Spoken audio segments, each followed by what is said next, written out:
fastest Porsche in the world, man. Yeah. Wow. Yeah, man.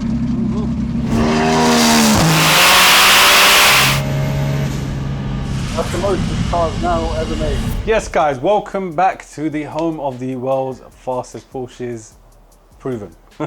So as you guys saw last week, it was emotional. It was an awesome event. We had some sick results in this. We had some really good results in that as well. Yeah, it was pretty cool. But what we want to show you guys is a lot of people who don't always understand what goes behind in terms of power to get these sort of numbers. You know, other platforms, they need sometimes some big power, sometimes less power, but yeah, I mean, we think that the Porsches need less power pound for pound against other cars to get the same numbers. That's what we believe. You let us know what you think. We're going to show you, we're going to rewind back in time first actually, and then show you what happened just before that event when we were prepping these cars and see how much power this actually made on the dyno after the O2 changes and with the new NTK lambdas being dialed in on the Civex. And you'll get an idea of what sort of power we were making on that 234 run.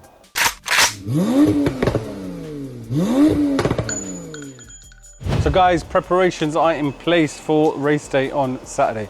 So we've just done normal maintenance, done our servicing, plugs and everything else. And before we go, we also do a health check on the dyno just to check that the boost is fine, there's no boost leaks, anything like that. So we're just getting that prepped on the dyno now. And yeah, let's see how it goes. All right guys, I don't know if you can hear me, but we've got the blue car on the dyno and we are getting this car prepped up and ready. It's very late in the evening. We are currently on Thursday night, the event's on Saturday. So yeah, it's a bit of a last minute thing, but you've got to make sure the cars are, you know, working and dialed in correctly before the event. So got the blue Miami 991 shop car on the dyno.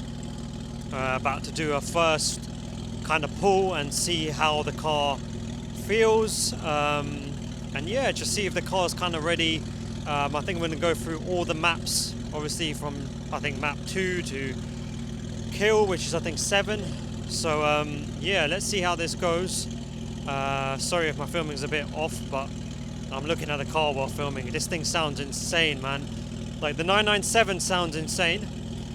Obviously that's a completely different engine and a whole new setup, so this one sounds completely different, and yeah, it sounds pretty angry, man. Like, we haven't had this on an event for a while. We obviously took it to revved up, but it didn't perform the way we would expected on that day. But let's see how it goes now.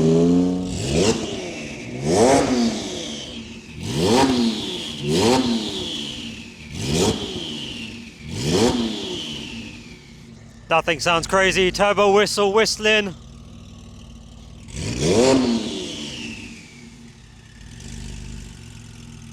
I'm telling you, the fucking whistle from a 991 is unmatched. I swear 991s whistle completely differently than a 992 and it sounds insane.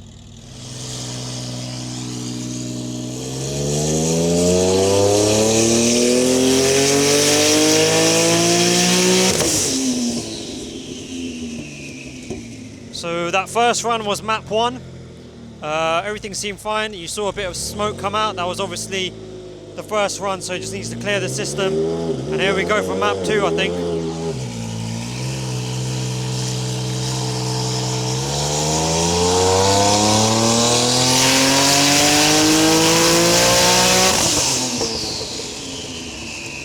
So we're about to run this up on map 3.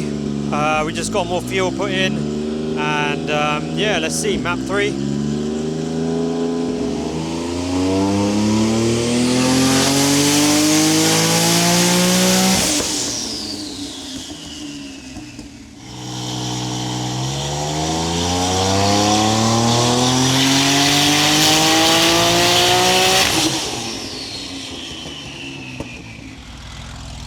So that's on map 4.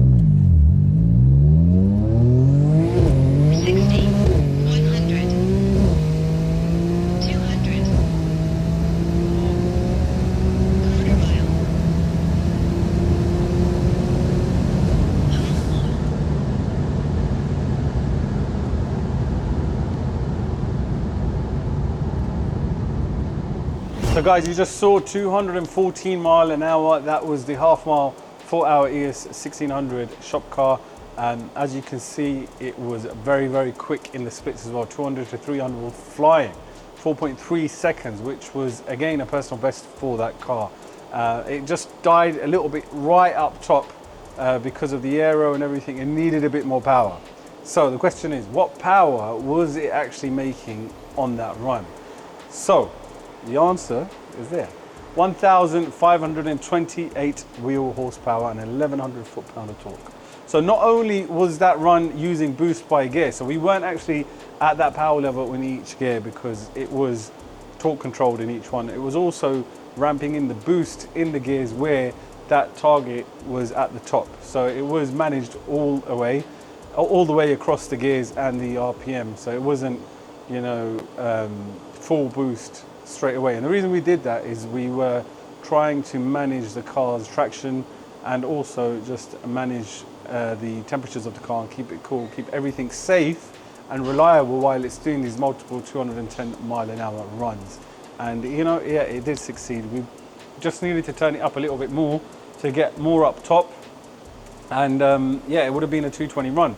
But we are a bit hampered by the weather now. It's winter here in the UK almost.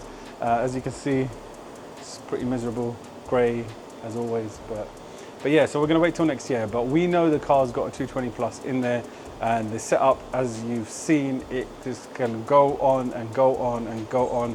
You know, we've put that car through so much. It's run relentless, countless 2.500 to 200s, you know, and we've been hammering it at a few half-mile events, 210 plus multiple times, and it's still going very, very strong, as it should do. Now, these builds are built to last, and with all our customers who have that ES 1600 type build, those engines and the whole setup is designed to go to these events, do the numbers, and still be a full street car.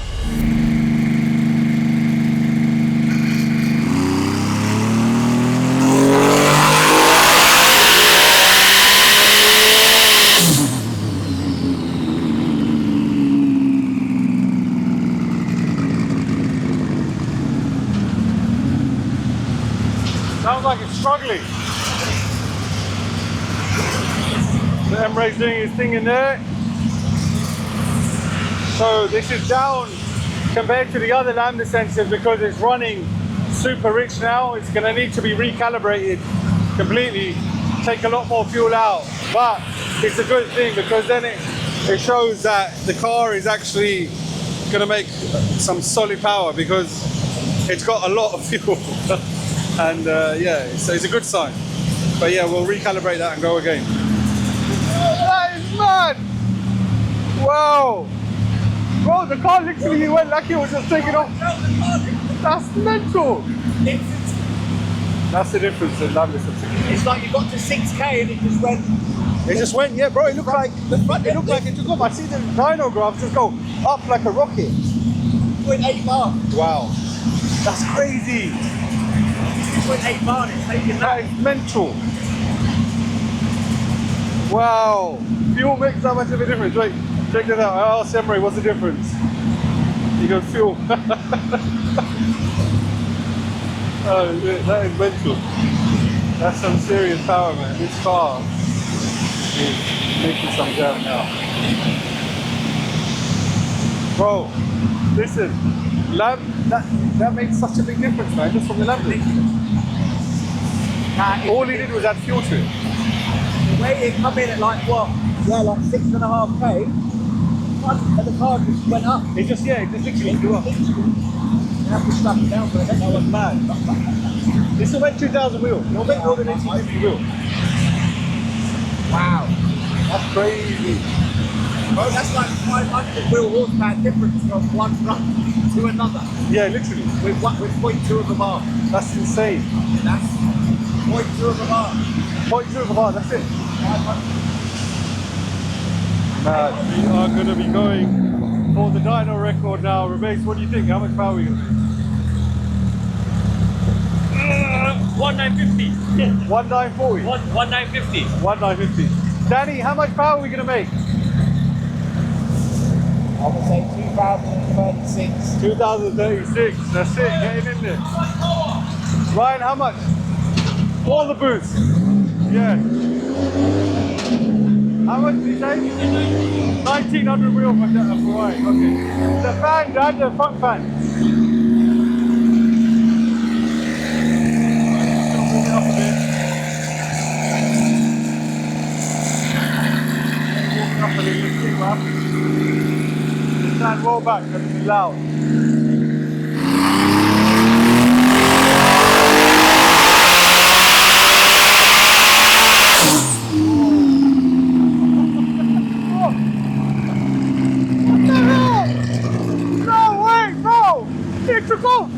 What do you think? Huh? The van, okay, 1873 has a curve as well. Bang on, and look, it's making power right until 9100 RPM. How's the fueling? Fueling is decent as well. Holding booster. That's some serious power, bro. And to think on the road, like on the track, they'll probably make another 100 wheels. There you go. That's the most this car's now ever made. 1,873 horsepower at the wheel.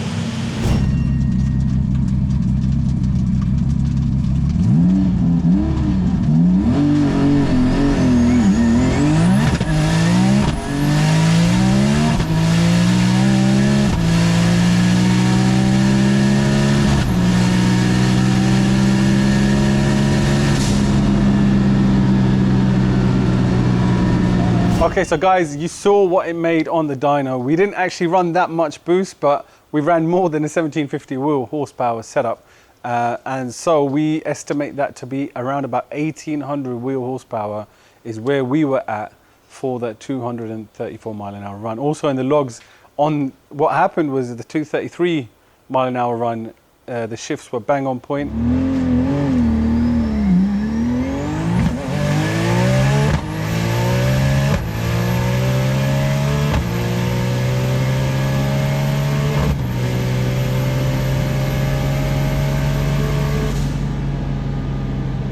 So the splits were a bit faster. On the second run, the shifts were a little bit earlier, so the splits were lower. So that power will actually probably go 236. And we still got more on the table as well. We could probably push that up to 2000 wheel. And the aim is 240 plus.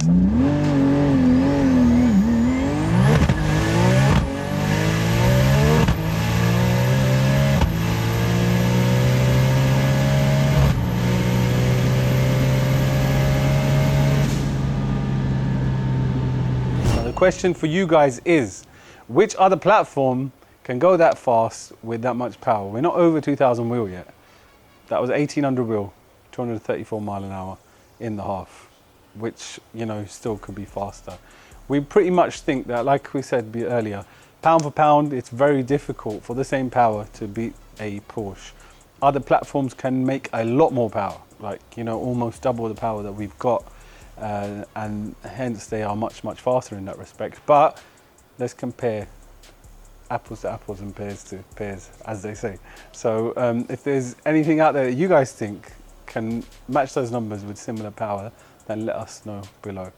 In the meantime, we are off to somewhere very different. Tomorrow me and Rebecca are flying out for a special project all the way in the Far East. So make sure you stay subscribed, because that is going to be a wild video as well.